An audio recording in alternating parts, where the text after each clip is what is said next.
Hello दोस्तों, मेरा नाम जसविंदर है। आज मैं आपके लिए एक बहुत ही इंटरेस्टिंग और मजेदार स्टोरी लेकर आया हूँ। वीडियो को एंड तक जरूर देखना और चैनल को सब्सक्राइब करना मत भूलना। बहुत साल पहले की बात है। लक्ष्मी नगर में एक बहुत बड़ा जंगल हुआ करता था। उस जंगल में शेर खान नाम का एक शेर रहता था। वह जंगल का राजा था। उसके शासनकाल में जंगल के सभी जानवर सुखी और शांति से रहते थे। यदि जंगल में कोई भी जानवर गलत काम करता तो शेर खान उसे दंड देते थे। वह कमजोर जानवरों की रक्षा भी करते थे। एक दिन शेर खान अपने गुफा के सामने बैठे थे। तभी उसका दोस्त भालू उसके पास आया। फिर दोनों दोस्त मिलकर जंगल और जंगल के जानवरों के बारे में आलोचना करने लगे। मैं इस जंगल का सबसे शक्तिशाली जानवर हूँ। मेरे सामने जंगल का कोई भी जानवर टिक नहीं सकता। क्या कहते हो भालू भाई? ये तो तुमने बिल्कुल ठीक कहा, लेकिन हाथी के सामने तुम बिल्कुल चूहे जैसे दिखते हो। क्या ठीक कहा ना मैंने, शेर खान? भालू की बात सुनकर शेर खान बहुत क्रोधित हो गए। भालू, तुम्हारी हिम्मत कैसे हुई मेरे बारे में इस तरह की बातें करने की? तुम्हें पता है तुम किसके सामने बात कर रहे हो? मैं इस जंगल का राजा हूँ। तुम मेरे दोस्त हो, इसीलिए तुम्हारे साथ मैं थोड़ा मजाक कर रहा था। तुम मेरे बात का बुरा मत मानना शेर खान। शेर खान नहीं, महाराज कहो महाराज। मैं इस जंगल का राजा हूँ, इसीलिए बाकी जानवरों की तरह तुम भी मुझे आज से महाराज कह के ही बुलाओगे। लेकिन शेर खान, हम दोनों दोस्त हैं, फिर भी तुम ऐसे क्यों बातें कर रहे हो? दोस्त है नहीं, दोस्त थे। आज से हमारी दोस्ती खत्म। आज के बाद मैं तुमसे कभी बात नहीं करूंगा। दोस्त कहकर मेरे सामने कभी मत आना। चले जाओ यहाँ से। अपने दोस्त का इस व्यवहार से भालू बहुत दुखी हुआ और वह वहां से चला गया। उसी जंगल में गोलू नाम का एक बंदर भी रहता था।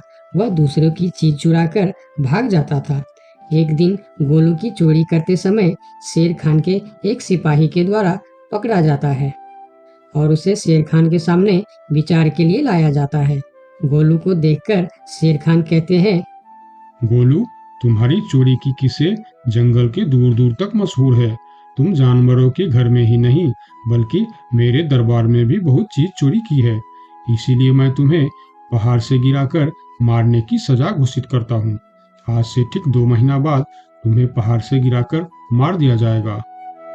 अपनी मौत की सजा सुनकर गोलू बहुत रोने लगा और बोला, महाराज, मैं अब कभी चोरी नहीं करूंगा। मुझे माफ कर दीजिए महाराज। मेरे घर में छोटे छोटे बच्चे हैं, मुझे छोड़ दीजिए महाराज।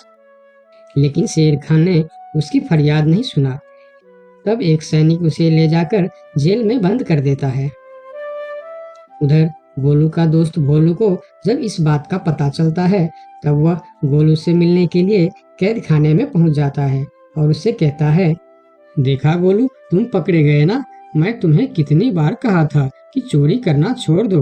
अब क्या होगा बताओ, कैसे निकलोगे यहाँ से? ये सब छोड़ो भोलू भाई, जो होना था वो हो गया। मुझे तो बस अपने परिवार की चिंता हो रही है। काश मैं मरने से पहले उनके लिए कुछ कर पाता। मेरे छोटे छोटे बच्चे हैं, बीवी है, अब उन सब का क्या होगा? मेरे बिना वह भी जीवित नहीं रह सकते। गोलू की बातें सुनकर भोलू सोच में पड़ गया। फिर वह शेर खान के पास गया और बोला, महाराज, मैं गोलू का दोस्त भोलू हूँ। मैं आपसे कुछ कहने आया हूँ। तो तुम गोलू का दोस्त भोलू हो? ठीक है, बताओ क्या कहना चाहते हो तुम? महाराज, मैं चाहता हूँ कि आप गोलू को कुछ दिन के लिए उसके परिवार के पास जाने दें, ताकि वह मरने से पहले अपने परिवार के लिए कुछ इंतजाम कर सके। मरने वाले का आखिरी इच्छा पूरा कीजिए महाराज। आप एक बार उसके परिवार के बारे में भी सोचिए। गोलू ने जो किया उसमें उसके परिवार की क्या गलती है? अगर आप उसे कुछ दिन के लिए अपने परिवार के पास रहने दोगे तो शायद उसका परिवार बच जाएगा। मैं इस बारे में तुम्हारी कोई मदद नहीं कर सकता। अगर अपने परिवार से मिलने के बहाने गोलू भाग गया तो मैं किसको सजा दूंगा? शेर खान की बात सुनकर भोलू थोड़ा सोच में पड़ गया। फिर बोला, तो ठीक है महाराज, आप गोलू को छोड़ दीजिए। जब तक गोलू वापस नहीं आ जाता मैं उसकी जगह कैद खाने में रहूंगा। और अगर वह कभी वापस नहीं आया तो क्या तुम उसके हिस्से की मौत की सजा भी लोगे? थोड़ा सोचकर बताओ। हाँ महाराज, मैं इसके लिए भी तैयार हूँ। भोलू की बात मानकर शेर खान ने गोलू को कैद से निकालकर भोलू को कैद खाने में डलवा दिया। तब बाहर निकलकर गोलू ने भोलू को बोला, दोस्त तुम चिंता मत करना, मैं समय से पहले ही वापस आ जाऊंगा। ऐसा कहकर गोलू वहां से चला गया और भोलू गोलू की जगह कैद खाने में रहने लगा। इस तरह बहुत दिन बीत गया, लेकिन गोलू वापस नहीं आया। तब एक दिन शेर खान भोलू के पास आया। देखा बंदर, मैंने कहा था ना गोलू वापस नहीं आएगा। अगर कल सुबह तक गोलू वापस नहीं आया तो शर्त के अनुसार कल शाम के समय तुम्हें पहाड़ से गिरा दिया जाएगा।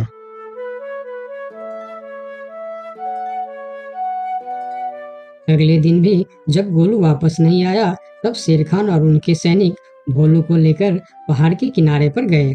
फिर भोलू को खाई के किनारे खड़ा करके शेर खान ने कहा, देखा ना मूर्ख बंदर, तुम्हारे दोस्त तुमको धोखा देकर चला गया।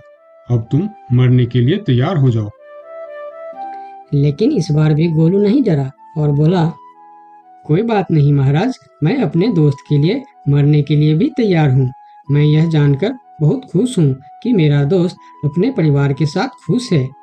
मेरे आगे पीछे और कोई नहीं है, मैं तैयार हूँ महाराज। शेर खान और भोलू के बीच बातचीत चल ही रही थी कि तभी थोड़ी दूर पर गोलू उनके और आता हुआ दिखाई दिया। फिर पास आकर उसने बोला, तुम्हें ऐसा करने की कोई जरूरत नहीं है दोस्त। तुमने मेरे लिए जो किया उसके लिए तुम्हारा बहुत बहुत शुक्रिया। अब मैं अपनी सजा पूरी करने के लिए तैयार हूँ। महाराज छोड़ दीजिए मेरे दोस्त को। गोलू, तुम्हें वापस आने की क्या जरूरत थी? मैं यह सजा ले लेता था। तुम्हारे घर में छोटे छोटे बच्चे हैं, बीवी है, उनका क्या होगा? मेरे परिवार में मेरे अलावा और कोई नहीं है। इसीलिए यदि मैं मर भी जाऊं तो मेरे लिए किसी को कोई दुख नहीं होगी। तुम यहाँ से चले जाओ। नहीं दोस्त, गलती मैंने की है, इसीलिए सजा भी मुझे ही मिलनी चाहिए। उन दोनों की दोस्ती को देखकर शेर खान सोचने लगे, ये दोनों अपने दोस्ती के खातिर एक दूसरे के लिए जान देने के लिए तैयार है और मैं एक छोटी सी बात के लिए अपने सबसे अच्छे मित्र भालू से दोस्ती तोड़ दी। यह मैंने बहुत बड़ा गलती कर दी। मुझे इसका प्रायश्चित करना ही होगा। किसी को मरने की कोई जरूरत नहीं है। तुम दोनों की दोस्ती देखकर मैं गोलू की सजा माफ करता हूँ। और याद रखना गोलू, अगर तुमने फिर से चोरी की तो अगली बार मैं तुम्हारी सजा माफ नहीं कर पाऊंगा। नहीं नहीं महाराज, आज के बाद मैं फिर कभी ऐसा गलती नहीं करूंगा। आज से मैं ईमानदारी से मेहनत करके अपना परिवार चलाऊंगा। आपका बहुत बहुत धन्यवाद महाराज। ठीक है, अब तुम लोग यहाँ से जा सकते हो। उनके जाने के बाद शेर खान सीधा अपने दोस्त भालू के पास गया। भालू मेरा दोस्त, मैं यहाँ तुमसे माफी मांगने के लिए आया हूँ। मैंने जो उस दिन तुम्हारे साथ व्यवहार किया वह बहुत गलत था। मैं बहुत शर्मिंदा हूँ। मुझे माफ कर दो मेरे दोस्त। लेकिन महाराज, आपने तो कहा था। महाराज नहीं, शेर खान बोलो, शेर खान।